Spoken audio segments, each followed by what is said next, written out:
Good morning, everyone. Welcome to Association Rockstars, where we hear about journeys and insights of some amazing association executives and partners that are building the association industry of tomorrow. I'm your host, Lowell Aplebaum, the CEO and strategy catalyst at Vista, Cova, where we work with organizations on strategic facilitation. And with me this morning, with coffee in hand, it's Gayathri Kher, the co-founder and president of fusionSpan. Prior to co-founding fusionSpan, Gayathri spent over 10 years working in the association industry and has extensive experience evaluating business processes and technology infrastructures and assisting associations in implementing solutions that are scalable based on future needs. She also currently serves as the CIO for the New York State Bar Association. We are so happy to have you with us this morning, Gayathri. As you hear our conversation, of course, if you have any questions, please do put them in the comments underneath where you are watching this. And every time we have one of these conversations, we know the people we have coming on are coming because they've done some pretty amazing things and have some pretty amazing perspectives. We were just talking about our kids before we started recording. And so in our house, we talk a lot about superheroes and their superpowers. And so Miss CIO, as well as being the co-founder and president of her own company and working in the association industry, as well as being a super mom, what's one of your superpowers?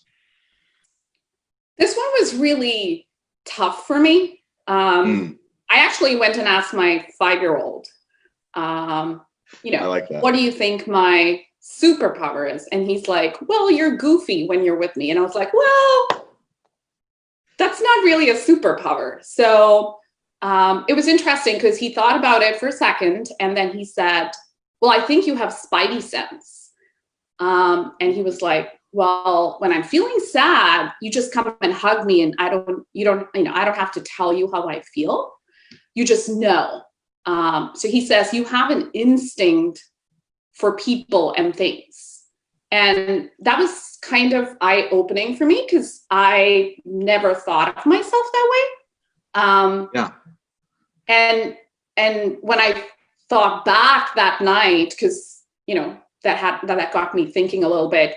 I guess that has helped me, both as a mom, at work, during my career in association space. Because for me, my favorite thing to do is people watch and kind of get a sense of what people are thinking, feeling, and kind of reacting to that piece of it than anything else, right? So I think it is what spurred that consulting aspect in me is that fact that I love feeding off of people's energy and thoughts. So that's kind of where I think now I'm heading a little bit. Now that I have the vote of confidence from a 5-year-old, it seems a lot easier to have that superpower.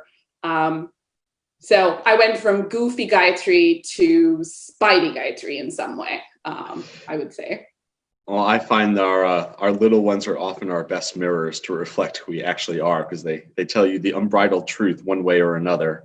And so whereas you may have some goofy fanware coming your way at some point, it is interesting to think about, right? So much of your business and your career has obviously been focused on IT and technology. And I'd say that the societal belief, although clearly not just from your example, but in general, is like a disconnect between like technology and people, right? And so for your superpower to be the spidey sense of people watching, and yet your career and your business to be one that is so technologically inclined, right? Yeah. Talk to us a little bit about like that journey. Like where does the people watching passion, the people watching superpower come in with like excellence in terms of what you bring internally to associations or your company? I think in general, associations are serving people, right? Whether it's you're internally trying to service your staff or externally servicing your customers and members, it's all about the people. I think technology is just the layer to support that service. So if I didn't understand the people, I would be providing terrible service, right? So for me, technology is just the platform and the tools, but at the end of the day, it's all about the people. And it's interesting because a lot of organizations, traditionally had IT as the department, and Right. now they're kind of almost changing into a business operations team, right? So it's not the traditional IT because you're serving your members and staff every day. It's more about your business, the association, and who you are there. So as much as I love technology, it's always been a focus on the people and the business, and technology comes after, because you can always find the right technology to support the business and the people. Yeah. That's, I feel, is the tougher aspect of it. As you've seen the association model itself start to transition, right, from technology to business and focus, I mean, your own places of passion and leadership and what you bring to the table, have you found they've sort of caught up to where you are, or have you found like what you bring to the table has changed along with it? I think we've been changing every day, especially given where we are, right? Like no day is the same. That's true. I don't know. I cannot say this is the service that associations need, right? Because what one association wants or one organization wants doesn't necessarily feed right into another association. Right. Because the culture, the people are so different, and the industry they serve is very different. I also do find that, within the traditional, the business operations, as I was saying, there is a need for two sides. One is the consulting side to keep that innovative piece going. And, I need to still keep the shop running. And it's two different mentalities, but it needs to be that blend of two things to be able to support accurately, because at the end of the day, the organization and the people need both aspects. And that's changing as well, tremendously, I think. Definitely every day is different than the last right now. It's hard to remember 2 weeks ago, much less yesterday. But look, there's applicability for what you bring to the table to many different industries. What is it about, associations that has drawn you in, that has drawn you back, Miss CIO, right? What is it that keeps you coming back for more? So it's interesting, because when I graduated from college, if somebody told me I would be working in the nonprofit space, I'd be like, hell no. Because, I was in my 20s and it was all about money at that point, right? Right. I graduated, I got my first job at an association and fell in love with it in the first month. And it was a small staff association. Can I ask which one was it? It's the Association of American Geographers. We were 7 people when I started. And so when the membership person was out, you did membership. When accounting was out, you did the check log. And so you learn every aspect of the business. Yeah. And I could not have expected a better team to work with. They're friends of mine till date. And there was no looking back. The mission, the passion, I just don't find it anywhere else. And, I had the opportunity of, starting fusionSpan and consulting, but honestly speaking, if anyone were to ask me, do I enjoy my role at NYSBA more or fusionSpan? I love fusionSpan, it's my baby, but being in the role of CIO at NYSBA is what lights the fire, right? Because I feel so close to the industry. I can see patterns and trends that I can take back to fusionSpan and provide those, services back to the rest of the community. So that blend for me is great, but my heart is with the association and NYSBA. So it's interesting. Don't tell my husband that. I'm sure he won't watch this at all. Don't worry. And what's it going to do? Fire you? Come on. You know, I find myself in a very similar place in that those of us that are partners with the organizations, I'm also, for instance, a contract chief strategy officer, right? So being able to have a foot in both worlds, right?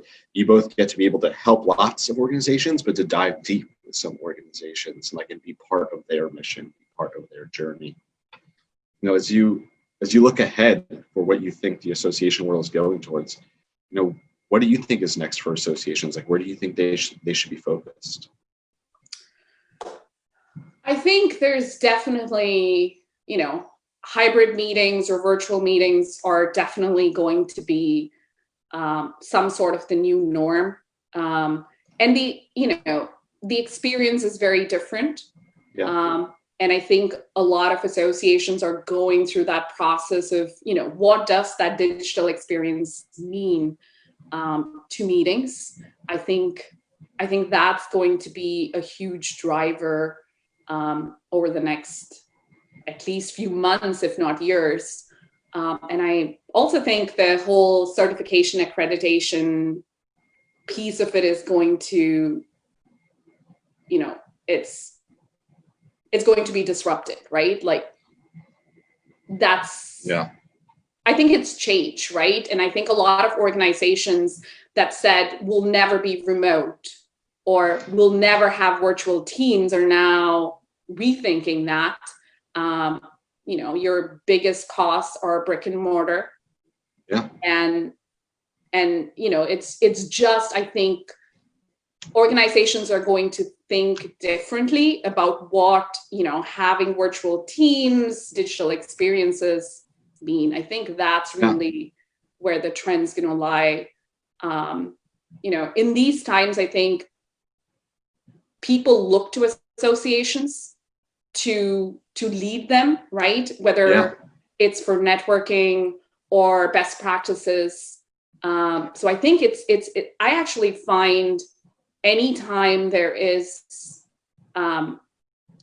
some sort of downturn, whether it's the market or a pandemic, for example, community is what holds people together, and associations are definitely that. So I would absolutely agree. I mean, it seems like I've spoken to a number of organizations that actually during this time that they've, you know, had to cancel meetings or looking at like fiscal troubles and challenges, they've seen actually stronger membership numbers because all of a sudden those that were never members or were once members are feeling at this moment the value of having community, the value of being part of like the place where your industry connects.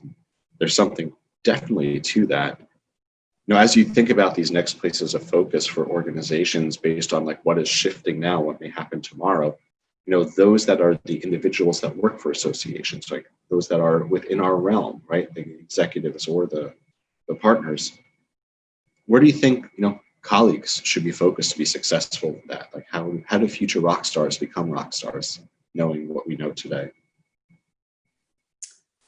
I think being open to change is very important, right?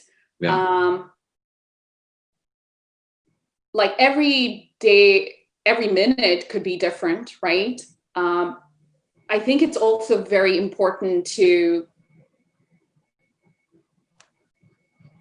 have curiosity, right? I think what drives me is learning something new every day, right? Yeah. And I think it's curiosity that sparks that. And with curiosity comes accountability and responsibility, I feel, in some way.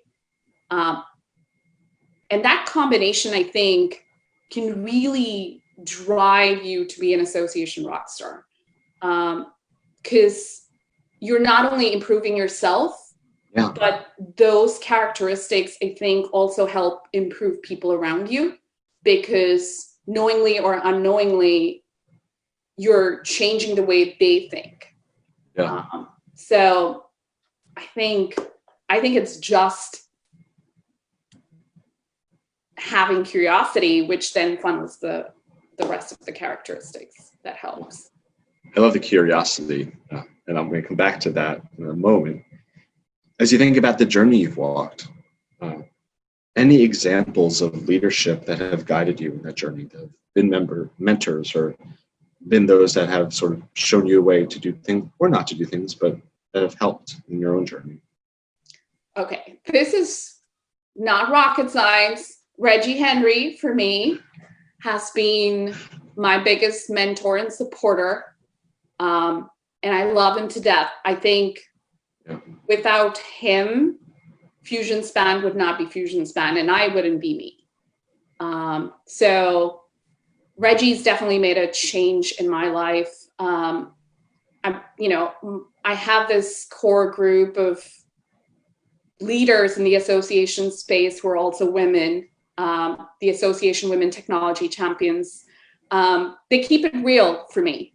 Yep. So, if I start to fly a little bit, they bring me back to earth, say, hey, you might be a rock star, but this is where ground is. Right. So I love that group. Rhea, Moira, Gretchen, Rebecca, Tori, Catherine, and Renee. So I love all of that group. And then I've had the opportunity to serve on the Technology Council for ASAE. David DeLorenzo has made a huge impact in who I am, kind of guiding me through the ups and downs in the industry. So ASAE and the community that ASAE brings has had a huge impact in where I am today. I love about all those people you mentioned is they have the same human element of like any one of them you can approach and are so easy to engage, right? They are also naturally curious about others. They are also supportive of the community. And so, like supports like, it feels like in that way. Yeah. We're starting to get near the end, but I do want to just go back to one thing you mentioned, Association Women in Technology. I know it was an informal group that you all have made now a formal group, and that must have been, Miss Rockstar to be part of a team that like forms their own association in support of like elevating the place of women in technology in our industry is huge. And just I want to give a moment to see if there's anything you want to say about that. I don't pull my weight in that group. I have to admit, the rest of the team is just so amazing. Renee spearheads the team as the president of the AWTC group. And Rhea, Gretchen, Moira, they know the formation and the governance aspects of the association so well. For me, it's been a learning experience. And so I hang back and watch, but to be supportive of that group and be part of that group as a founding member has been amazing for me. I love the happy hours. I love the virtual meetups, the in-person meetups, the tears, the laughter, all of it really helps. Well, hopefully those that resonate with that as a place to identify will check it out as well. Although I'm guessing that your son identified Goofy because you bring him joy and probably a little bit of laughter. It sounds like truly the spidey sense of curiosity, right? That human element in every bit of the story you've told us about like why associations are a good fit, where you've become involved, who your mentors have been, a care for others, an interest in others is certainly an underlying factor in all of that. And it's a great place, if we're going to learn every day like you do, is a great place for all of us to learn from today. So thank you for sharing that. Thank you. I want to thank everyone for joining us today. I want to, of course, as always, give thanks to the amazing Amy Hager, who's behind the scenes there talking with you online. Welcome you to the group. If you are enjoying these conversations, we've had some great uptake of colleagues in the community inviting one another to come to it and to hear. And so please do invite others to come and hear some of the amazing stories of our Rockstar colleagues. I want to thank all of you for joining us and contributing to this conversation. We look forward to our next one. Until then, Association Rock.